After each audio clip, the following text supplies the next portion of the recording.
Olá pessoal, Douglas Romão aqui. Queria falar um pouquinho nesse vídeo sobre ambientes gerenciados, ou os Managed Environments. É um recurso que a Microsoft lançou não faz muito tempo para a Power Platform, e ele é um recurso bem interessante. Eu queria dar algumas dicas aqui para você de como você pode usar ele e como você pode habilitar ele dentro da sua organização de hoje de forma bem simples e prática. Inclusive vou deixar os links dos materiais aqui de forma simples para você usar.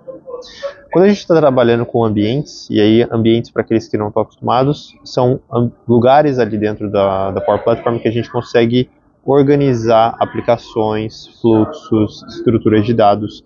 Então eles são recomendados e por padrão toda empresa tem um ambiente chamado default. Então esse ambiente padrão é um ambiente que já existe, mas a recomendação é sempre que a gente estruture esses ambientes de forma organizada dependendo da empresa.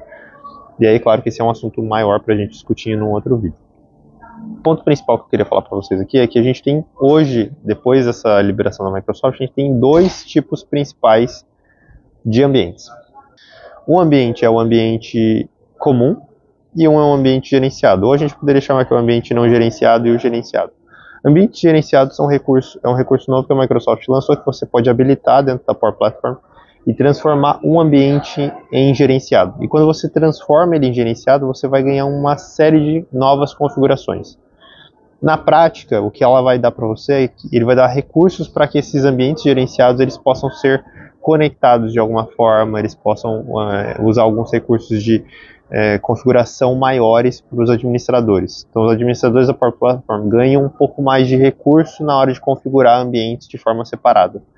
Então, um ponto legal assim é que quando a gente está trabalhando com ambientes gerenciados, eu consigo, por exemplo, marcar o limite de compartilhamento dos aplicativos e das soluções que estão dentro daquele ambiente. Então, eu consigo falar, como administrador, eu consigo falar quais grupos eu não quero que os usuários possam compartilhar recursos de dentro daquele meu ambiente. Então, eu vou dar um exemplo para vocês rápido.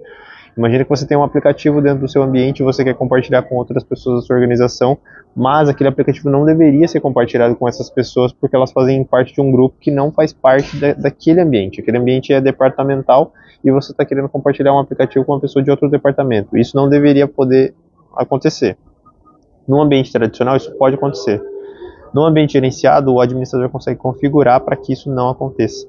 Eu consigo bloquear que o usuário consiga compartilhar recursos com outros grupos e outras pessoas. Esse é um recurso bem interessante porque faz com que tenha mais poderes na mão do administrador e ele consiga limitar um pouquinho como que o usuário vai compartilhar conteúdo. E esse é um ponto interessante porque a gente faz com que recursos menores façam com que a gente consiga fazer com que pessoas sejam donas desses ambientes com maior controle. Isso é bem legal. Outro recurso interessante é o Solution Checker, que eu já tenho um vídeo sobre isso também. Solution Checker pode ser uma coisa usada nos ambientes gerenciados. A gente tem mais recursos de data policies, então políticas para aquele meu ambiente, eu tenho mais recursos para fazer isso. Eu tenho mais visualizações de uso, eu consigo ter mais insights sobre como que aquele meu ambiente está sendo usado. Isso tudo só habilitando um recurso de ambiente gerenciado, só transformando o meu ambiente em um ambiente gerenciado. E eu acho que o ponto principal são os pipelines. Agora a gente consegue fazer deployments automáticos, então a gente consegue mover soluções de um ambiente para o outro de forma automatizada utilizando esse Power Pipelines. E os Power Pipelines eles só estão habilitados se você tiver um ambiente gerenciado configurado. Então você precisa fazer com que o seu ambiente seja gerenciado para que ele possa usar as ferramentas, as capacidades, as funcionalidades do Power Pipelines. E assim que você habilita o Power Pipelines, todos esses recursos estão disponíveis, fácil de usar. Tá aqui alguns prints aí para você ver como que funciona.